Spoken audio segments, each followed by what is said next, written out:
Paano niyo po masasabi at mapatunayan na ang dating daan, ang relihiyon na itinatag ng Diyos?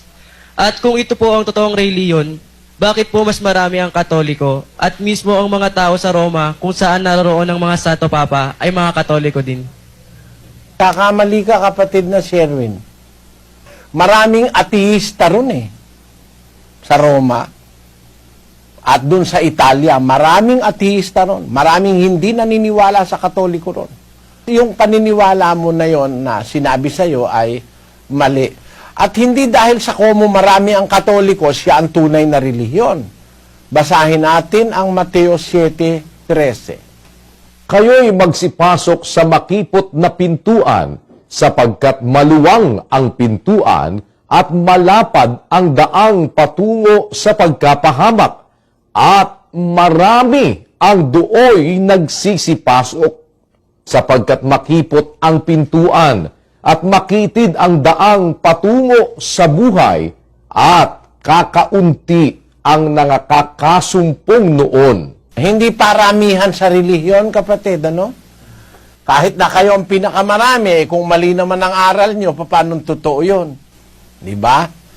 Sabi nga ng Panginoong Jesus, mas marami raw yung papasok dun sa daan papunta sa impyerno kaysa sa papunta sa langit Makipot ang pintuan, makitid ang daang patungo sa buhay, kakaunti ang makakasumpong doon. Comparatively speaking, mas marami yung papasok sa daang patungo sa kapahamakan.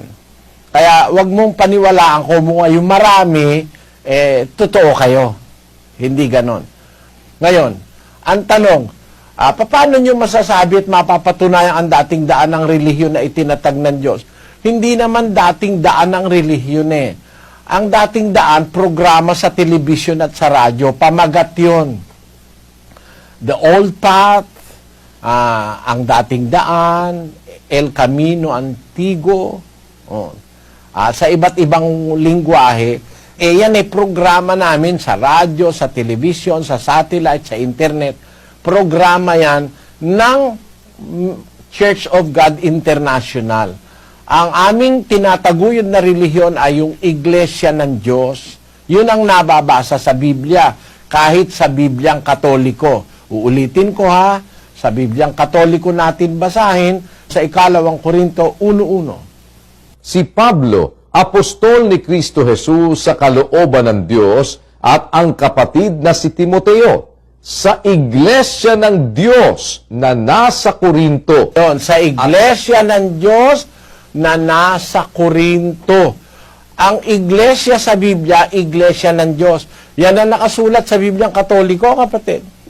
Yan ang relihiyon, yan ang tunay na iglesia, diyan pinapractice at itinuturo ang tunay na relihiyong sa Diyos, sa Iglesia ng Diyos. Ulitin natin, kapatid na Daniel, ang 20:28 ng Gawa.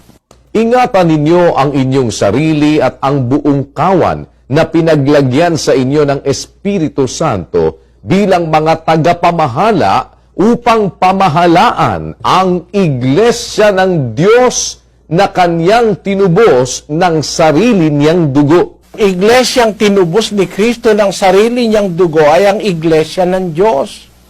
Yan ang nasa Biblia mismo. At kahit sa Bibliang Katoliko, yan ang nakasulat.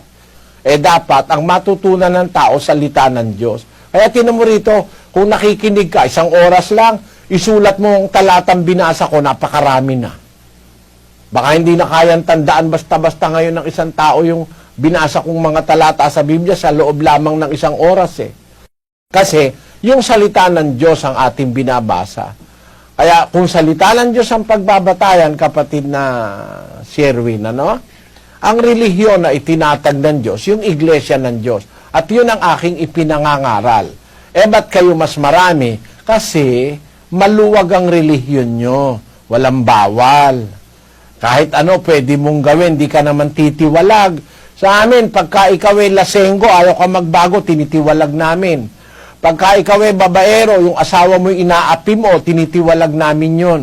Pag ayaw magbago. Kasi nakasulat sa Biblia yon, sa 3 Gs ng Tito.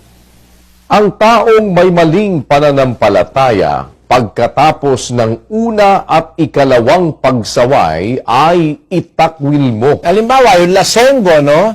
Unang saway, sa ikalawang saway, ayaw pa rin tumigil. Pagkatapos na ikatlo, tinitiwalag na namin yon. Sana naintindihan mo, kapatid na Sherwin.